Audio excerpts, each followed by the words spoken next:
Un detective veterano que está a punto de retirarse tiene que trabajar junto a otro detective más inexperto y temperamental para resolver unos crímenes perturbadores que parecen ser el resultado de una misión divina. Por eso hoy, los 7 pecados capitales. La película empieza con el detective Somerset en la escena de un crimen pasional y en eso aparece su nuevo colega el detective Mills, a quien le pregunta por el motivo de haber exigido tanto en ser transferido, pero el muchacho solo le responde con evasivas. Más adelante vemos a Mills junto a su esposa Tracy hasta que en un momento recibe un llamado y enseguida se termina reuniendo de nuevo con Somerset en una casa muy descuidada en donde había un hombre bastante obeso quien parece haberse atragantado comiendo fideos. En eso descubren que el tipo estaba atado y después de ver que Mills era una persona muy impresionable, Somerset termina enviando afuera a su colega para que controle un poco la situación ya que no estaba haciendo nada útil en la investigación. Luego de una breve discusión en el patrullero, los detectives conversan en la morgue con el forense sobre los daños que había en el cuerpo del gordo y así terminan concluyendo que se trataba de un homicidio. Entonces se lo comunican a su jefe y Somerset sospecha que se trata del primero de una serie de asesinatos y por eso quiere dejar de lado el caso para que su último trabajo no se estire tanto, pero el oficial ignora su pedido al mismo tiempo que trata de inexperto al otro detective. Al día siguiente, Mills llega a un edificio y después de esquivar a unos periodistas llega a la oficina en donde fue asesinado un abogado, y en eso vemos que en el piso estaba escrita con sangre la palabra codicia, al mismo tiempo que Mills descubre una posible pista. Mientras tanto, el jefe le avisa a Somerset sobre el crimen del abogado, lo cual parece llamar la atención del detective, y luego de decirle que lo va a extrañar una vez que se jubile, le termina entregando un pequeño frasco con unos objetos que extrajeron del estómago del gordo. Entonces Somerset regresa a la escena del crimen y después de abrir la heladera para ver si alguien dejó su postre, descubre de dónde provenía lo que le dieron de comer a la víctima y así termina encontrando escrita detrás de la heladera la palabra gula junto a un mensaje. Luego el jefe lee el mensaje que se trataba de un poema religioso, mientras Somerset les explica gracias a que vio el anime de los 7 pecados capitales que los dos crímenes estaban relacionados y que todavía estaban por suceder otros 5 más, así que le termina dejando toda la responsabilidad a Mills. Más tarde Somerset se dirige a la biblioteca en donde vemos cómo disfruta de hacer su trabajo de investigación como en los viejos tiempos que no existía Google como fuente de conocimientos, al mismo tiempo que Mills no consigue ningún avance en la resolución del misterio. Al día siguiente vemos que Mills es de los que no se llevan muy bien con la lectura y luego se muda a su nuevo despacho que resulta ser el mismo de Somerset, quien por su parte termina recibiendo un llamado de la esposa de su colega para invitarlo a cenar esa noche. Así que más tarde los dos detectives llegan a la casa de Mills en donde Somerset se conoce con Tracy y entonces durante la cena descubrimos que el viejo detective nunca tuvo familia y que también la joven pareja no tuvo en cuenta la cercanía al tren a la hora de elegir el apartamento. Luego los dos detectives siguen trabajando con los crímenes mientras revisan las fotos y después de ver la foto pintada de la esposa del abogado deciden interrogarla sin mucha sensibilidad ante su momento de dolor, pero al final terminan descubriendo que una de las pinturas de la oficina fue cambiada de lugar. Entonces los dos regresan al lugar del crimen para revisar esa pintura, la cual no tenía nada en particular, hasta que Somerset usa su instinto de sabueso para descubrir unas huellas dactilares en la pared y después de llamar al experto vemos que alguien dejó un mensaje pidiendo ayuda. Por eso se llevan la información de las huellas al laboratorio forense, pero como no tienen cigarrillos para dejar como soborno, los dos detectives tienen que esperar unas cuantas horas en donde empiezan a congeniar como colegas, aunque cada uno tenga un punto de vista diferente sobre el caso. Al día siguiente su jefe los despierta para decirles que encontraron a la persona que le corresponden las huellas dactilares, quien se trataba de alguien con varios antecedentes criminales y que además fue sacado de prisión gracias a la ayuda del mismo abogado que fue asesinado. Entonces vemos que sale un exagerado número de agentes para arrestar a un solo hombre y durante el camino Mills le confiesa a su colega que una vez disparó sin intención a otro policía después de haber perdido la cabeza por un momento y por eso Somerset empieza a entender por qué fue transferido. La cuestión es que todas las unidades llegan al apartamento del sospechoso mientras los policías creen estar en una misión del Call of Duty, pero una vez dentro vemos que el lugar estaba vacío y al final solo terminan encontrando un cadáver atado a la cama. Por eso los dos detectives se acercan para investigar y en eso descubrimos que estaba escrita en la pared la palabra pereza. Mientras nuestros protagonistas revisaban las pistas que había dejado el asesino, uno de los policías termina recibiendo un inesperado susto. Entonces llaman a la ambulancia para intentar mantenerlo con vida mientras Somerset le dice a su colega que la mejor manera de encontrar al asesino es permanecer calmados. Pero cuando son acosados por un periodista, Mills termina reaccionando igual que las celebridades frente a los paparazzis. ¡Lárguese de aquí!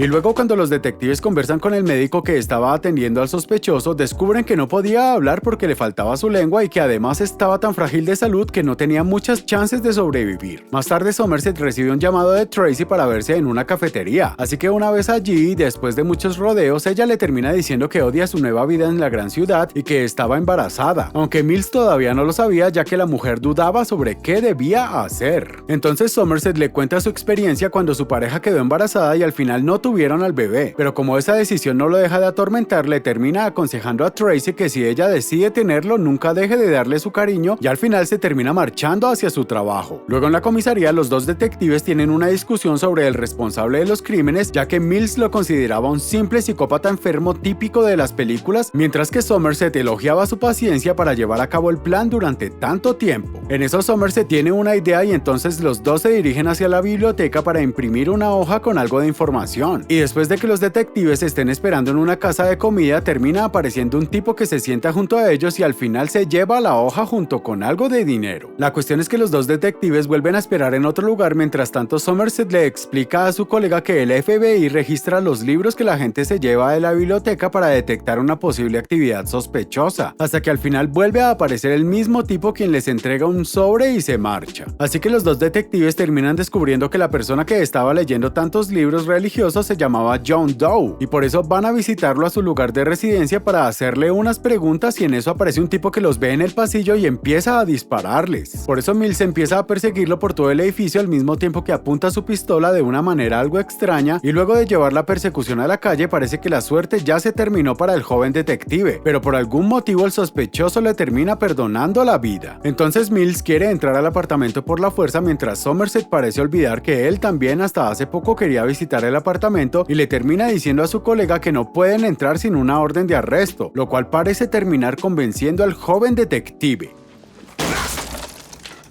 Y después de pagarle a una mujer desamparada para que le mienta a la policía y así terminen consiguiendo la orden de arresto para John Doe, los dos detectives terminan entrando al apartamento que parece un nivel de Resident Evil. En eso Mills descubre gracias a unas fotos que ellos ya estuvieron cerca del sospechoso, así que el lugar se llena de policías quienes consiguen muy poca evidencia y para colmo tampoco pueden encontrar ninguna huella dactilar del sospechoso. Y mientras Somerset no puede contener su adicción a la lectura, de repente suena el teléfono y cuando Mills atiende se trata de un llamado del mismísimo Doe, quien les dice a los detectives que los admira y por eso piensa hacer unos cambios en su plan hasta que corta la llamada. Más tarde los detectives descubren entre las fotos de las víctimas una mujer que todavía no fue encontrada y luego van a visitar una casa de disfraces para adultos en donde John Doe dejó encargado cierto trabajo que no podemos ver de qué se trata. Y justo en ese momento Somerset se entera que encontraron muerta a la mujer de la foto. Entonces los dos se dirigen a una especie de club nocturno alternativo en donde se encontraba el lugar del crimen con la palabra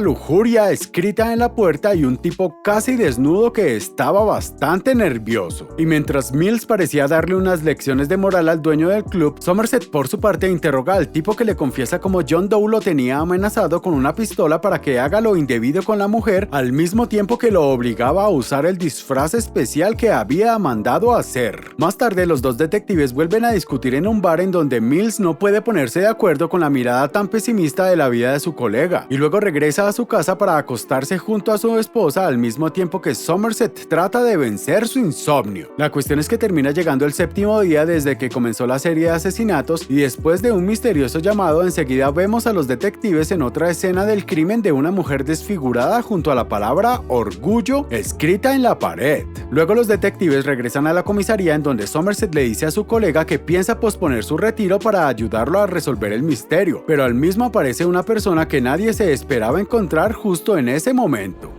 Están buscándome. Por eso todos los policías lo rodean para arrestarlo y enseguida vemos que aunque John Doe estaba loco, igual conocía sus derechos al pedir un abogado. Entonces el tipo se reúne junto a su defensor legal mientras los policías hablan sobre cómo se limó los dedos para no dejar sus huellas en ningún lado. Luego los detectives junto a su jefe y el fiscal se reúnen con el abogado, quien les dice que Doe todavía esconde otros dos cadáveres y piensa revelar su paradero si solo lo acompañan Mills y Somerset o de lo contrario se hará pasar por loco en el tribunal para ser declarado inocente, a lo que los dos detectives terminan aceptando y luego los vemos rasurándose el pecho mientras su relación recién ahora parece ir mejorando, cuando en eso Mills parece estar a punto de decirle algo a su colega pero al final se termina arrepintiendo. Así que después de terminar de prepararse, los dos llevan en el patrullero a John Doe, al mismo tiempo que son seguidos de lejos por un helicóptero y durante el viaje el tipo les avisa que una vez que vean toda su obra terminada van a quedar sorprendidos. Luego, mientras seguían por el camino, Mills empieza a tratar de loco a Doe, quien justifica sus crímenes como una acción divina para librar al mundo de gente que no era para nada inocente, y al final termina provocando al joven detective, quien vuelve a tener uno de sus ataques de furia con él. Y entonces los tres terminan llegando a un lugar en el medio de la nada y cuando todo parecía un delirio del loco, en eso termina apareciendo una camioneta que reparte entregas a la que se acerca Somerset para detenerla, pero al final solo se trataba del envío de una caja por parte de Doe. Así que después de enviar lejos al repartidor, Somerset decide no tener en cuenta los posibles peligros y se deja llevar por su curiosidad al terminar abriendo la caja. Y entonces parece ver algo que lo asusta mientras nos quedamos con las ganas de saber de qué se trata. Y enseguida Somerset regresa corriendo hacia su colega gritándole desesperado para que arroje su arma, al mismo tiempo que John Doe empieza a hablarle a Mills sobre cómo fue a su casa para visitar a Tracy y entonces termina revelando que lo que había en la caja era la cabeza de ella. Entonces Mills empieza a enloquecer por lo que acaba de escuchar, mientras Doe le dice que él tenía envidia de su vida perfecta, y en eso aparece Somerset para pedirle a su colega que no se deje llevar por las provocaciones hasta que al final no puede evitar que al loco se le escape que también mató a su futuro bebé. No lo sabía. Así que completamente cegado por la ira, Mills termina enviando al infierno a John Doe, quien al final era uno de los cadáveres que restaban de su serie de crímenes, mientras que el detective sería el último de todos, ya que le esperaba la pena de muerte por haber asesinado a un hombre antes de su juicio. Eso fue Los 7 pecados capitales. Comenten qué serie o película les gustaría que resuma para los próximos videos.